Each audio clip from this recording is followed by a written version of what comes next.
Hey y'all, this is Lewis Speaks 2020, and I want to talk to you today about new rules in terms of relationships, in terms of just life in general.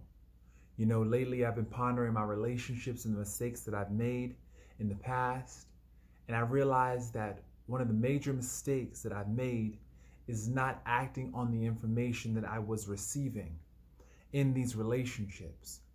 For example, the men would be showing me exactly who they were by their actions, by their inconsistency, and still I would hold on to the memory and the potential of who they were or who they could be, and I would still romanticize this potential, and it caused me to turn a blind eye to some very real important information that was necessary for my elevation and for my transformation out of that relationship. You know, I realize that when you're in relationships and you tend to glorify and magnify a person's good traits over what they're showing you, you always break your own heart. You always break your own heart. So I realize that step one is to know yourself and to love yourself. Step two is to get to know who somebody is and act on that knowledge. Don't just let that knowledge sit there and just get stale, because what's the point of knowing something if you don't act upon what you know and apply what you know? That to me, that just came to me. That's like an epiphany. I woke up. What's the point of information if you're not going to do nothing with it? See, the men showed me by their actions and sometimes by their inactions what they felt and what place I had in their lives. But me, I was so busy, idealizing and turning a blind eye to things and living in my own imagination that I didn't face the truth about what was happening. I realized also that if a person's not giving you no act right, if they're not treating you with respect, if they're basically just constantly just out for self, you have to dead that immediately. Move on. And don't give them a heads up. Don't give them a warning. Don't sit up there and be like, well, I'm going to go sleep with this person. I'm going to go give that. No, honey, you don't need to say anything. Keep that in the sweet privacy of your own thoughts, because privacy is power. Privacy is power. What people don't know, they can't sabotage. You have to learn to keep certain things under wraps. I realized that I used to always give men a heads up about what, I used to always give them forewarning and foreknotice, hoping that I would jumpstart their initiative, hoping that they would care enough to actually, see that I was about to leave, see that I was about to go, and actually take the steps necessary to give me what I needed to, but once again, I placed that power in their hands. I gave them the power because I used to wait on them to make the choice. I used to wait for them to decide to give me the love that I needed, to give me what I deserved. My last relationship, I told the guy, I said, something, I need more here. I need more. I'm waiting to see more. And I was hoping that alone would motivate him to actually step up. What it motivated him to do was actually go out and cheat on me, because I guess I made him feel like he was not enough, rather than him saying, something, what can I do? What can I do to be more for this person? What can I do to be a better man, a better partner, right?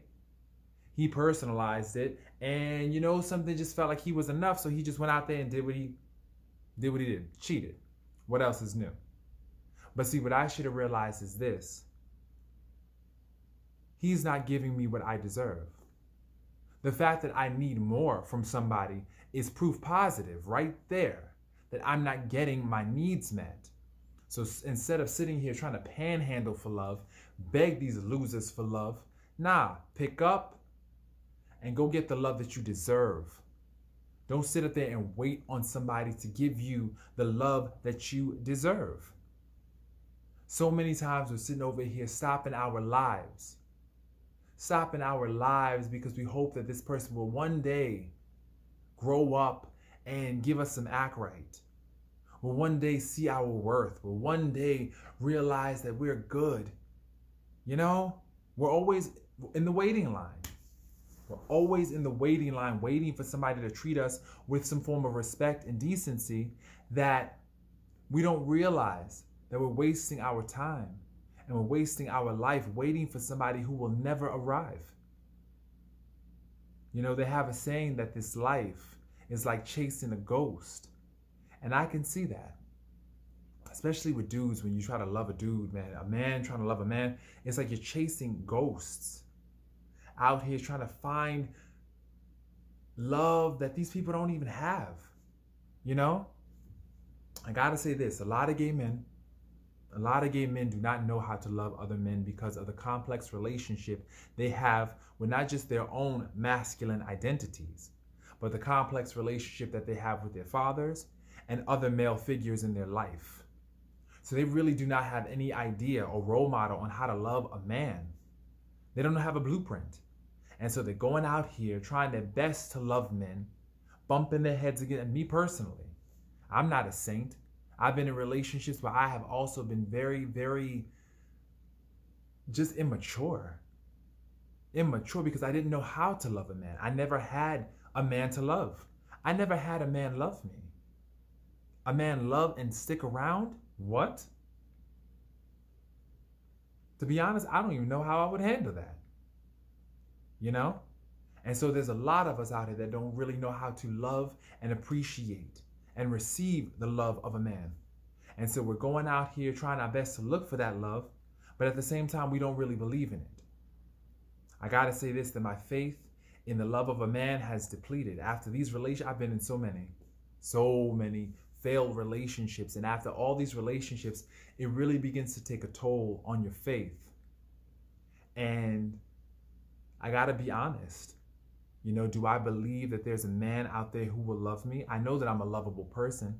I know that I'm a wonderful person. I'm smart, I'm intelligent, I'm tall, I'm good looking.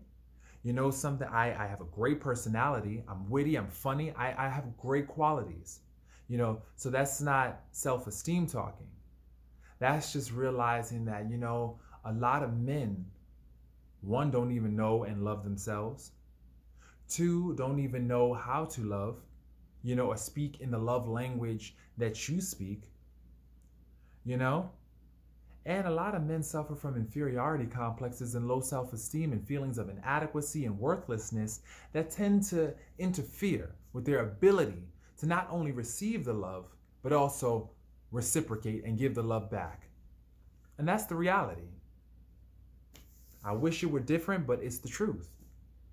You know, I've been in this business, you know, and when I say I've been in this business, I mean the business of trying to love men. I've been in this business for, I would say, over 12, 13 years. And it's a hard business.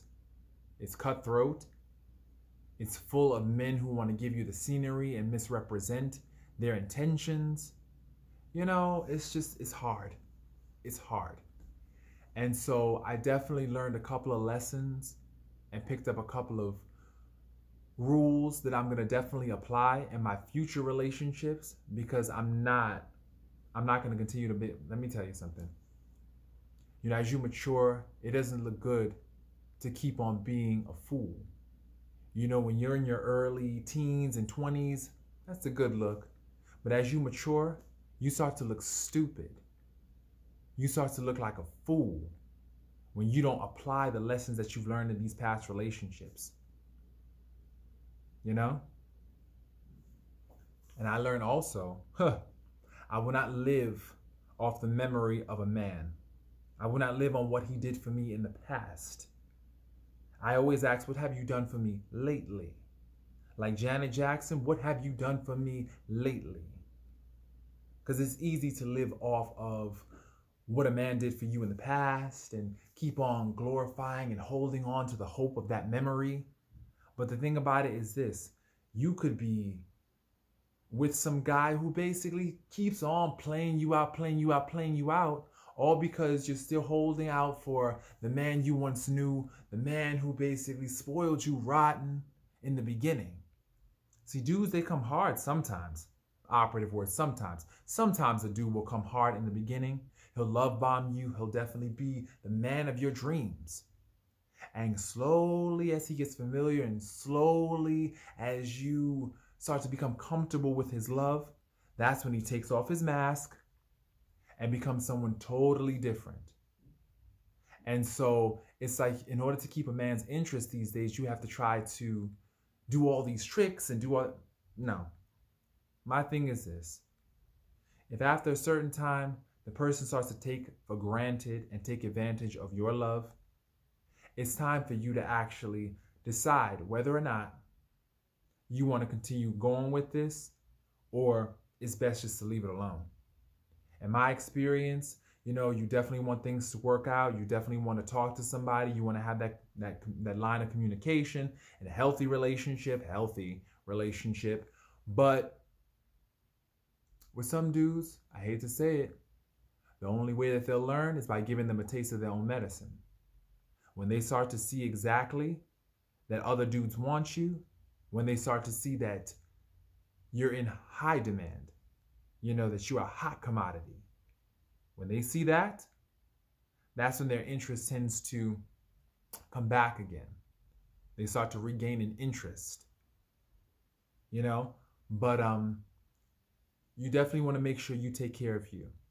You always want to make sure you take care of home, because sacrificing so much of yourself for a relationship, it only leads to resentment in the end. So you don't want to resent anybody. You want to live full and you want to live healthy. So make sure, for one, that you are always taking care of your needs, checking in with yourself weekly, as opposed to whether or not you're getting your needs met. And don't let nobody sit up there and make a fool out of you. Don't let nobody sit up there and misrepresent their intentions. Always assess intentions. Always assess their intentions and make sure that they're going your way. And the moment that they're not going the moment that they decide that they're not going your way, reevaluate. Reevaluate. Do not continue on wasting your life with someone that's not going your way. Don't do it. Because if you choose to do it, if you choose to ignore the flashing, glaring signs in front of you, trust me, you will suffer for it later and you will pay for it later. So, pay attention. Like Keisha Cole says, if love is your focus, pay attention. So, I leave y'all with those gems, and I hope that you definitely enjoy this wonderful day. Hope everybody out there is staying safe and healthy. And thank you for tuning in. Take care.